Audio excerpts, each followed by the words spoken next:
김현정의 뉴스쇼 CBS 라디오와 함께하고 계십니다. 저는 퇴근길 시사자키 정관용입니다. 만 11세 11개월의 나이로 바둑 프로가 됐습니다. 조훈현, 이창호 구단에 이어서 우리나라 최연소 3위 기록이에요.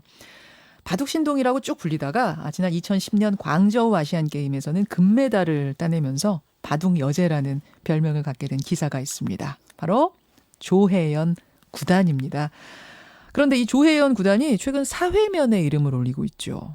청와대 국민청원 게시판에 스토킹 가해자를 엄벌해달라라는 글을 올리면서 스토킹 피해 사실을 공론화했고요. 결국 그 가해자에게 구속영장이 발부됐습니다만 이걸로 끝이 아니다. 조속히 스토킹 범죄 처벌법까지 만들어야 한다라고 목소리를 높이고 계신 분, 프로바둑 기사 조혜연 구단 오늘 스튜디오에 모셨습니다. 어서 오십시오. 네, 안녕하세요. 아니 바둑이 아니라 이런 사건 이야기로 조혜연 구단을 초대하게 될 줄은 저는 상상도 못했어요. 네, 그러게요. 좀 안타까운 일입니다. 아이고, 근데 지금 심리적으로는 괜찮으세요? 지금은? 사실 전혀 괜찮지 않고요. 이게 굉장히 좀 피곤하기도 하고 그런데 이제 지금 일이 구속영장이 발부됐다고 해서 끝난 건 아니기 때문에 계속해서 이제 신경이 많이 쓰이고 극도의 스트레스 속에서 좀 생활을 하고 있습니다. 우선 그 가해자 정모 씨는 26일에 구속이 됐다면서요? 예. 근데 구속영장 발부 소식만 듣고도 네. 일단 나는 다시 태어난 기분이다 그러셨더라고요. 네, 왜 그러냐면 그 24일에 그 현행범으로 이제 경찰이 체포를 했는데요. 예. 알아보니까 경찰 직권으로는 이제 48시간 동안 이제 구류를 할 수가 있다고 해요. 맞아요. 그 법원에서 영장 발부가 안 되면 당장 경찰은 이제 풀어줘야 되니까 그러면 바로 나타난다는 얘기였거든요. 그 48시간 동안 이제 기다리면서 이제 법원에서는 어쨌든 절차가 있고 시간이 걸리니까 48시간 동안 이제 피를 말리더라고요. 네, 다시 나올 것인가 이 사람이 이대로 구속될 것인가. 일단 불구속이 될 수도 있었기 때문에 저한테는 너무 좀 현실적인 얘기였고요. 그 사람은 아마 이제 그러니까 지금은 구치소에 있지만은 계속해서 이제 재판을 통해서 이제 형량이 어느 정도 될 것인지 아니면은 또 나올 수도 있는 거기 때문에 현재도 이 일이 현재 진행형이라고 보시면 되겠습니다. 사건을 좀 들여다보죠. 도대체 조혜연 구단에게 무슨 일이 벌어졌던 건가. 가해자 정모 씨 스토킹을 한 게 한 1년 된다고요? 네, 처음 나타난 게 1년 전이었어요. 그런데 이제 이 스토킹 사건이 어찌 보면 흥미로운 것은 저의 지인이라거나 이제 제가 아는 사람이 아니라 저는 일면식도 없는 사람이었다는 점입니다. 전혀 모르는 사람이었어요? 네, 전혀 모르는 아니 사람이에요. 뭐 옆집 이웃집에 사는 사람이라든지 그 전에 뭘 바둑을 배웠던 사람이 전혀 연이 없는? 그러니까 이제 제가 바둑계에서 활동한 지 벌써 한 30년이 되거든요. 기사 생활만 이제 올해로 24년 차가 됐고. 그러니까 이제 바둑을 뒀다라거나 혹은 이제 지인의 지인이면 사실 제가 모를 수가 없어요. 사회가 생각보다 좁으니까. 그런데 이 사람은 그러니까 이제 직업도 좀 분명치가 않고 그다음에 이제 바둑 쪽에서는 이제 전혀 모습도 드러낸 적이 없는, 그러나 이제 반전으로 바둑은 굉장히 잘 두는 그런 좀 무서운 케이스였습니다. 근데 전혀 모르던 그 사람이 어느 날 그럼 짜잔 하고 어떻게 나타난 거예요? 어느 날 짜잔하고 나타나긴 했는데 제가 이제 그 바둑 아카데미, 즉 바둑 교습소를 지난 2019년 3월에 그 청량리동에 열었거든요. 한 달도 안 돼서, 개원한 지 한 달도 안 돼서 이렇게 그냥 나타난 겁니다. 그냥 학원으로 왔어요? 교습소로? 네, 사실 난입을 한 건데 저는 이제 초창기에는 이제 이 사람이 그렇게 이제 난입을 한 건지도 몰랐던 것이죠. 네. 와서는 뭐라 그랬어요? 그러니까 이제 저희 교습소, 그러니까 저희 바둑 아카데미 같은 경우에는 이제 시중 기원과 달리 이제 사전에 학생이 등록을 하고 이제 사범하고 이제 면담을 하고 이제 배우는 요일을 정하고 이렇게 나타나기 때문에 그냥 이렇게 사전 등록 없이 나타나면 좀 눈에 띄기는 해요. 그렇겠네요. 네. 그런데 이제 초창기에는 그냥 와서 저를 알고 있더라고요. 어이 조혜연 씨, 저연 씨, 나랑 얘기 좀 합시다. 약간 이런 느낌으로 그때부터 좀 정상적인 방법은 아니고 소리를 지르기 시작을 했어요. 그 이후로도 그 주기적으로 한 번씩 나타났는데요. 또 이상한 것이 자발적으로는 안 나가서 그 저의 동료 기사인 이제 박창명 프로 기사가 팔을 잡고 이렇게 끌고 나갔었거든요. 네. 그런데 뭔가 그 사람이 왔다 가고 나서는 저희가 입주한 건물에 그 내벽에 그 원인모를 기괴한 낙서가 한 두 줄씩 이렇게 붙어 있는 거예요. 어떤 낙서? 뭐 그림이에요? 뭐 아니면 그림은 아니고 이제 욕설이에요? 유성 매직으로 굉장히 좀 뜬 모를 저도 뭐 개인적으로 기독교인이긴 한데 네. 예를 들면 뭐 하나님 아버지 영광 받으소서 혹은 이제 극락 왕생 이런 글자가 같이 써 있는 거예요. 극락 왕생은 기독교에서 쓰는 게 아닌데, 아닌데 하나님 같이 아버지가 써 있- 같이 쓰여 기독교와 있어요. 불교가 같이 써 있는 네. 뭐 좀 희한하다 이런. 네, 그러니까 그런 걸 봤을 때 굉장히 좀 소름 끼쳤습니다.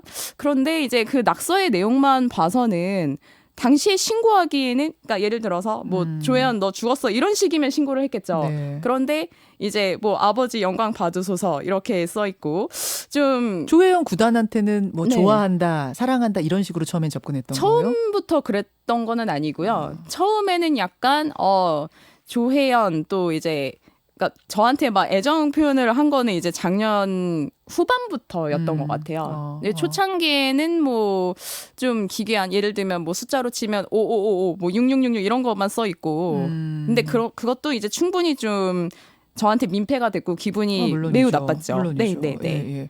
그러다가 좋아한다. 네.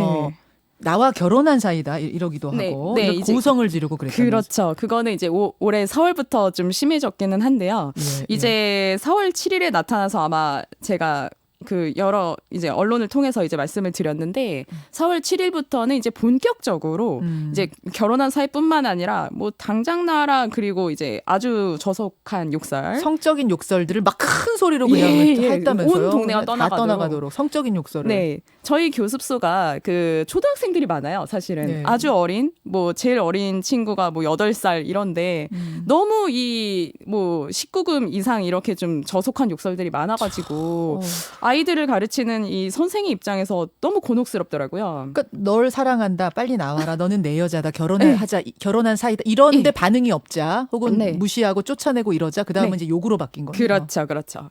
그리고 이제 4월 7일에 아카데미를 들어와서 저희가 2층에서 이제 일을 하고 있는데 1층에서부터 문을 열고 들어와서 이제 난동을 부린 거예요. 그래서 4월 8일부터는 네. 저희가 이제 특단의 조처를 내려서 하루 만에 예. 정문을 잠그기로 결정을 했습니다. 예, 예, 근데 정문을 잠근다는 건 이제 저희가 도어락 시스템이고요. 이제 모든 회원님들 그다음에 학생 학부모님들한테 저희는 이제 이 스토커 정모 씨 때문에 이제 정문을 잠궈야 되니까 네. 이제 비번을 다 알려드리고 이제 사전에 출입이 허가된 사람이 아니면 들어올 수 없게 했죠. 삥삥삥삥 누르고 들어오는 그렇죠. 학생들이. 이렇게 누르고 들어오고요. 이제 정문을 잠궈 놓으니까 그 다음부터 소리를 지르기 시작을 한 거예요. 아, 그래서 소리를 안에 들어와서 얘기할 수 없으니까. 네, 그렇죠, 그렇죠. 네. 아이고. 네. 등치가 아주 커가지고 굉장히 위협적이었. 체격이 크고 또 이제 항상 대취한 상태거든요. 이제 주취 상태이기 때문에 술에 취해서 왔어요. 게다가. 항상 술에 취해 있어요. 항상? 네, 제 맨정신인 건 한 번도 못 본 것 같습니다. 와, 그런데 정말 놀라운 사실은 이렇게 온 동네가 떠나가도록 고성을 지르는데 네. 저희 아카데미가 또 이제 경찰서에서 100m도 떨어져 있지 않아요. 제가 지금 그 질문 드리려고 했어요. 이 정도면은 신고를 안 하셨나 궁금한데. 네, 제가 4월 7일부터는 이제 경찰 112, 그러니까 범죄 신고를 8번을 했습니다. 그리고 이제 이 사람이 고성을 지른다는 것은 경찰 분들도 다 들린다는 거거든요. 그러네요. 100m 거리면. 네, 경찰 분들이 듣고 있고 정황상 이제 확실한데도 지금까지 그 사람이 구속되기 전에 이제 받은 처분이 이제 통고 처분 1회, 즉 이제 벌금 5만 원형 8번 신고에 그게 전부였거든요.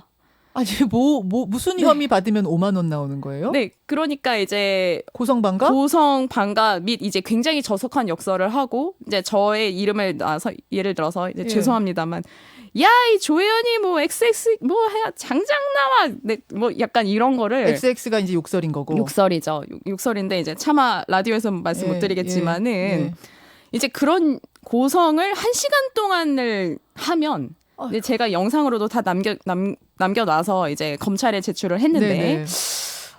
경찰에 신고를 해도 현행 스토킹 방지 법안이 아마 좀 없거나 굉장히 미약한 것 같아요. 그래서 이제 고성을 지르는 것만으로는 현행범으로 체포하는 게 조금 어려운 상황인 것 같습니다. 고성 지른 거는 진짜 그야말로 야유회 가서 음악 틀어놓고 시끄럽게 한 것과 똑같은 약간 거예요. 그런 느낌인 주거 거예요. 침입한 것도 아니니까. 네네. 근데 주거 벌금 5만 침입은 저희가 이제 그 사람이 자꾸 들어오니까 정문을 잠궈 놔서 못 못 들어왔는데 들어오니까. 그거를 가택 침입이 아니라고 하고 그 다음에 이제 초창기 경찰의 대처가 조금 미온적이기는 했는데요.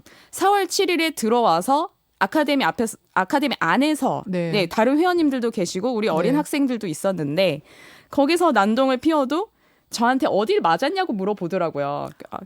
네. 폭력이 있었느냐. 네네. 그래서 조현 씨 그래서 그 사람한테 어디 맞았어요? 라고 물어보고 경찰이 예, 예. 제가 뭐 맞은 데는 없거든요. 그러니까 예. 저는 이제 너무 급해서 예. 제가 가르치던 아이들 4명을 챙겨가지고 경찰서로 도망을 갔습니다. 예, 예. 네네. 그러니까 어찌 보면 일이 터지기 전에 제가 이제 피한 거죠. 순식간에 순간적으로 판단을 해서 이제 네네. 아이들은 제가 죽어도 지켜야 되잖아요. 잘하신 거죠. 네, 그래서 아이들 초등학생들을 데리고 이렇게 경찰서를 갔는데 제가 이제 직접 상해를 입지 않았다는 이유만으로 그 네. 사람을 그냥 훈방 조치 또 그냥 훈방밖에 방법이 없다. 네, 놓아준 거죠.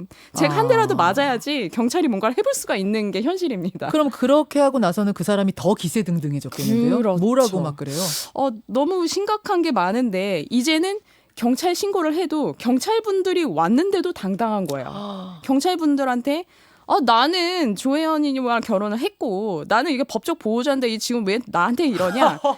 그리고 심지어 저희 아카데미에 저만 선생이 야. 아니잖아요. 이제 동료 남자 기사와 네. 함께 운영을 하고 예, 예, 있는데 예. 심지어 이제 저랑 같이 일하는 죄밖에 없는 이 남자 기사한테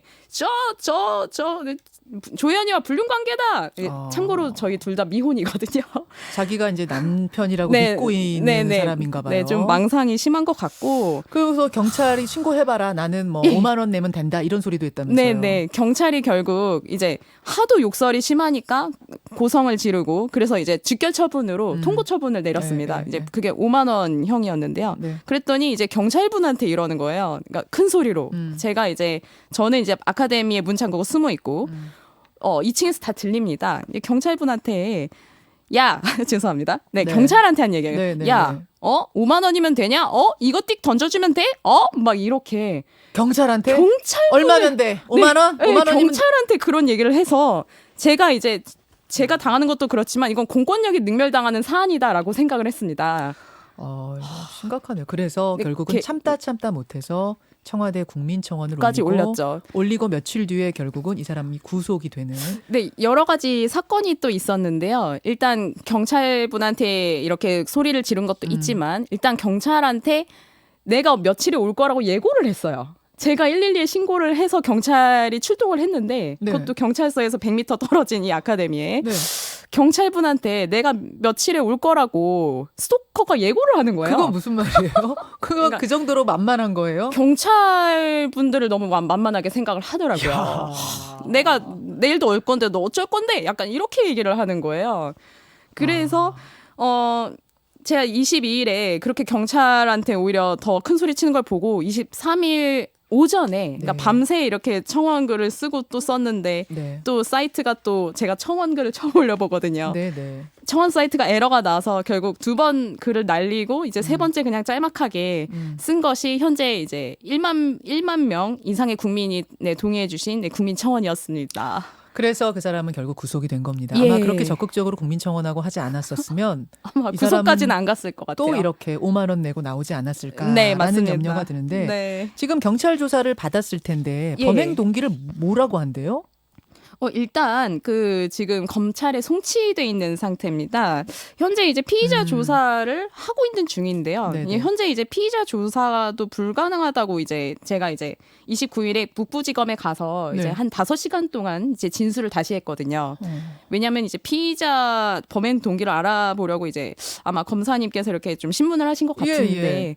그때도 아마 좀 고성과 난동이 있었던 걸로 네 그렇게 저는 전해 들었습니다. 그러니까 범행 동기를 뭐 좋아서 그랬다라든지 뭐가 없고 그냥 네네 그냥 극도로 지금 이제 흥분한 상태인 것 같은데요. 그러니까 제가 추측하기로는 이제 저를 사랑한다고 하고 너는 내 여자다라고 하고 또 심지어 경찰 진술에서는 2019년 5월에 저랑 결혼했다고 진술을 한 걸로 봐서는 저의 뭐 법정 남편이라고 망상이 심한 것 같은데 일단 이제 그렇다고 정신미약인 것도 같지 않고. 근데 심신미약이라고 주장은 하고 있다. 그 측에서는 주장하고 있다면서요. 네네. 또 가족분들은 이제 제가 실제로 본 적도 있어요. 어쨌든 이 가해자의 가족은 심신미약을 주장하는 주장하고 걸로 있고. 이제 뉴스에도 나왔고. 그 얘기는 풀어달라는 얘기잖아요. 약간 감형 같은 걸 염두에 두고 얘기를 한 게 아닌가 싶고요.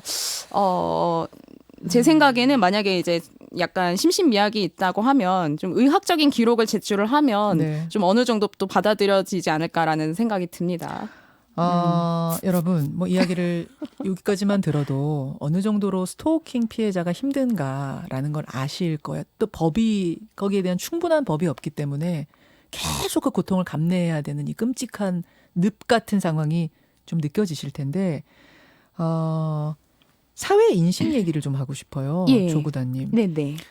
스토킹 하면은 어떻게들 생각, 왜 이렇게 법이 미약하냐면, 아니, 좋아서 그러는데, 네. 관심 있어서 그러는데, 팬이라는데, 그러니까 그렇죠. 단순한 구애, 선의, 팬심, 이렇게 치부해 버리는 경향이 있죠. 근데 제가 또 스토킹 피해자가 되어 보니까 물론 이제 저는 스토킹 당한 경험이 한두 번은 아니에요. 몇 번이나? 사실 누적으로 따지면 제가 파악하기로는 이제 60여 명 정도 됩니다. 근데 이제 이거는 제가 피해자라서 말씀을 드리는데 스토킹이라고 피해자가 규정을 할 때는 네. 이제 단순히 이제 뭐 구애를 하거나 이제 연심을 표현한다든지 이제 팬심을 표현하는 것을 저희는, 그러니까 저와 같은 이제 피해자는 스토킹이라고 안 해요. 근데 피해자는, 그러니까 스토킹이라는 것은 뭔가가 나의 신변에 어떤 위협을 느낄 정도로 상대가 뭔가 크나큰 어떤 광적인 집착을 보일 때, 예, 집착. 그럴 때 저희가 스토킹이라고 얘기를 하거든요. 싫다고 하는데 집착. 싫다고 하는 것도 그렇고 약간 이제 스토킹의 특징이 수단 방법을 안 가려요. 그리고 가장 무서운 거는 이제 지속적인 거고 끝나지가 않습니다. 그러니까 이제 스토킹에 대한 어떤 사회적 인식이 아직은 제가 보기엔 좀 부족한 것 같은데요. 제가 이제 기사 생활을 오래 하다 보니까 저의 일정, 그러니까 저의 대국 일정이라든지 이제 저의 동선 같은 게 좀 바둑 사이트나 이제 뉴스 기사에 알겠습니다. 네네. 나왔던 네. 것들, 그걸 보고 이제 쫓아온 사람이. 그렇죠. 자, 여러분, 스토킹이라는 게 피해자를 얼마나 힘들게 하는 것인지 우리 조혜연 구단의 얘기를 들으면서 좀 느껴지죠. 그렇다면 단순하게 고성방가, 뭐 주거 침입 정도가 아니라 스토킹을 따로 범죄로 분류해서 다루는 법이 필요하지 않겠는가. 이 부분에 대해서 조 구단은 지금 목소리를 내고 계시는 겁니다. 우리도 관심 가지고 이 부분에 대한 대책이 나오기를 좀 기다려봐야겠습니다. 조혜연 구단님, 오늘 귀한 시간 내주셔서 고맙습니다. 네, 정말 감사합니다. 김현정의 뉴스쇼는 청취자 여러분의 참여로 이루어집니다. 트위터, 페이스북, 레인보우 게시판, 그리고 단문 50원, 장문 100원의 유료 문자 샵 1212, 우물정 1212 통해 참여하실 수 있습니다. 김현정의 뉴스쇼, 여러분과 함께 만듭니다.